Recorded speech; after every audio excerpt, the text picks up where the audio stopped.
Hello friends, welcome back to my YouTube channel. तो आज की इस वीडियो में आपके साथ शेयर करूंगी नवरात्रि की संपूर्ण पूजा सामग्री। शारदीय नवरात्रि हो, चाहे चैत्रीय नवरात्रि हो या फिर गुप्त नवरात्रि हो, सभी नवरात्रियों में आपको यही पूजा सामग्री लगने वाली है। इसके लिए हमने यहाँ पर एक चौकी ली है। चौकी पर बिछाने के लिए हमने एक पीला कपड़ा लिया है और लाल कपड़ा लिया है। आप पीले कपड़े की जगह लाल भी ले सकते हैं और लाल कपड़े की जगह पीला कपड़ा भी ले सकते हैं। इसके बाद हम लेंगे माता रानी की एक फ़ोटो। आप फ़ोटो की जगह माता रानी की मूर्ति भी ले सकते हैं।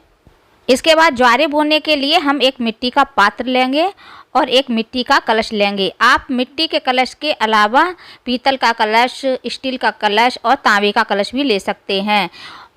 लोहे और प्लास्टिक का कलश छोड़कर आप किसी भी धातु का कलश पूजा में प्रयोग में ले सकते हैं। इसके बाद ज्वारे बोने के लिए हम मिट्टी लेंगे। मिट्टी साफ़ सुथरी होनी चाहिए। ये मिट्टी आप किसी मंदिर से भी ला सकते हैं, गंगा किनारे से भी ला सकते हैं या फिर आप अपने घर के किसी गमले से भी ले सकते हैं।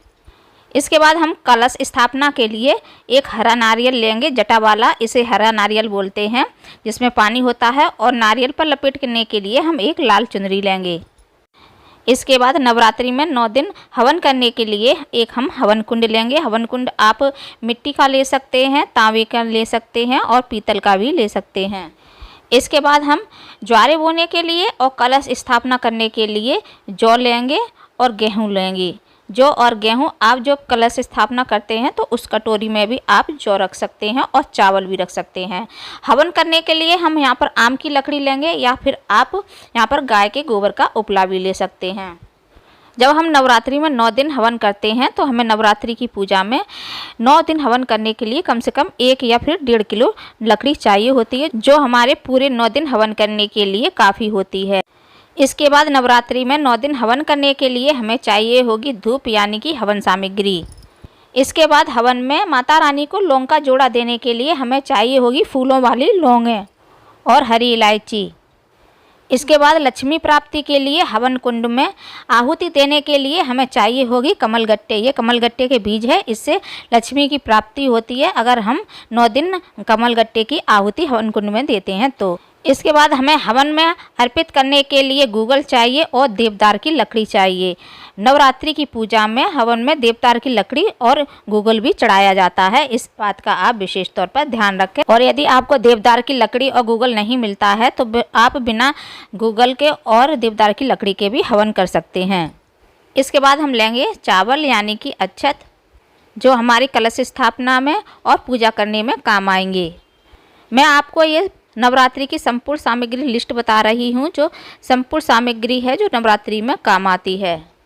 इसके बाद नवरात्रि में अष्टमी और नवमी पर हवन में चढ़ाने के लिए जायफल लेंगे। ये जायफल घर के पुरुष चढ़ा सकते हैं, महिलाएं जायफल हवन में नहीं चढ़ाती हैं। इसके बाद माता रानी का पूजन करने के लिए रोली लेंगे और ऑरेंज कलर का सिंदूर लेंगे। इसके बाद कलश में डालने के लिए और गणेश भगवान को अर्पित करने के लिए हल्दी लेंगे, सुपारी लेंगे और 1-1 रुपए का सिक्का लेंगे। इसके बाद माता रानी को धूप दीप दिखाने के लिए धूप बत्ती लेंगे और आरती करने के लिए, हवन करने के लिए कपूर लेंगे। इसके बाद आरती करने के लिए एक दीपक लेंगे और अखंड ज्योत यदि आप जलाते हैं तो आप एक अखंड ज्योत वाला दीपक भी ले सकते हैं। इसके बाद दीपक जलाने के लिए और हवन करने के लिए शुद्ध देसी घी लेंगे। इसके बाद हवन सामग्री में मिलाने के लिए काले तिल लेंगे। जौ और चावल मैं आपको पहले ही सामग्री में दिखा चुकी हूँ। इसके बाद हम लेंगे कलावा, जो हम कलश में भी बांधेंगे और माता रानी को वस्त्र के रूप में भी अर्पित करेंगे। इसके बाद भोग लगाने के बाद माता रानी को जल अर्पित करने के लिए एक हम जल के लिए लोटा लेंगे। लोटा आप स्टील का, पीतल का या तांबे का ले सकते हैं। इसके बाद हम माता रानी को भोग अर्पित करने के लिए कुछ ड्राई फ्रूट्स लेंगे। ड्राई फ्रूट्स में आप काजू ले सकते हैं, छुआरे ले सकते हैं, बादाम ले सकते हैं, किशमिश ले सकते हैं, गोला ले सकते हैं और चिरौंजी भी ले सकते हैं और मखाने ले सकते हैं। माता रानी को नवरात्रि में पंचमेवे का भोग लगाया जाता है और हमने यहाँ पर बतासे लिए हैं माता रानी को भोग में अर्पित करने के लिए और हवन में अर्पित करने के लिए। ड्राई फ्रूट्स आप अपनी सुविधा के अनुसार घटा और बढ़ा भी सकते हैं। इसके बाद माता रानी को अर्पित करने के लिए हमने यहाँ पर कुछ फूल मालाएँ ली हैं, फूल लिए हैं। भोग लगाने के लिए फल में हमने सेब लिए हैं। कलश स्थापना के लिए आम के पत्ते लिए हैं, आप अशोक के पत्ते भी ले सकते हैं। गणेश भगवान को माता रानी को अर्पित करने के लिए पान के पत्ते लिए हैं। और कलश स्थापना में आप आम के पत्ते की जगह अशोक के पत्ते भी ले सकते हैं। माता रानी को सुहाग की सामग्री अर्पित करने के लिए हमने यहाँ पर 16 श्रृंगार लिए हैं। 16 श्रृंगार में आप 5, 7, 11 या फिर 14 या 16 भी ले सकते हैं, जिसमें हमने लिए हैं बिंदी का पत्ता, शीशा, चूड़ी, चुंदरी, काजल, लिपस्टिक, सिंदूर, बिंदी और इत्र, एक रूमाल, और हमने यहाँ पर नेल पॉलिश ली है, पाउडर लिया है, और ये हमने एक क्रीम ली है, कांसे की बिछिया लिए हैं, महावर लिया है, काजल लिया है, पाउडर है और तेल की शीशी है, कंघा है। इस तरह से और चूड़ी है। इस तरह से हमारी 16 श्रृंगार होती हैं। 16 श्रृंगार की जगह आप 5, 7, 11, 14 भी होते हैं और 16 श्रृंगार भी होते हैं, वो आप अपनी सुविधा के अनुसार ले सकती हैं।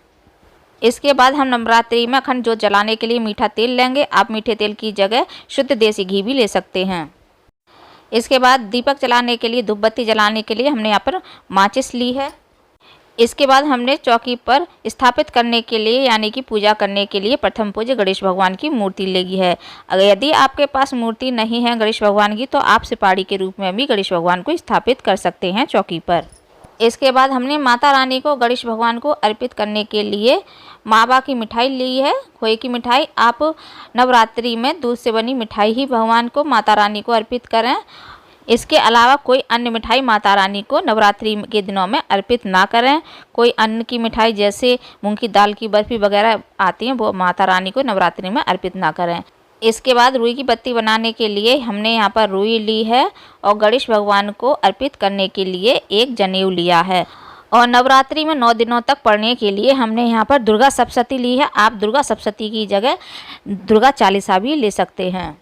तो फ्रेंड्स, आशा करती हूँ कि आपको हमारा ये नवरात्रि की संपूर्ण पूजा सामग्री लिस्ट का वीडियो पसंद आया होगा। वीडियो यदि आपको पसंद आता है तो वीडियो को भर भर के लाइक कीजिएगा और अपने फैमिली फ्रेंड्स में ज़्यादा से ज़्यादा शेयर कीजिएगा, जिससे ज़्यादा से ज़्यादा लोग इस वीडियो का लाभ उठा सकें। और यदि आप हमारे चैनल राइट चॉइस नीरज पर पहली बार आए हैं तो प्लीज़ चैनल को सब्सक्राइब करें, जिससे हमारे आने वाली लेटेस्ट वीडियो की नोटिफिकेशन आपको समय से मिल सके।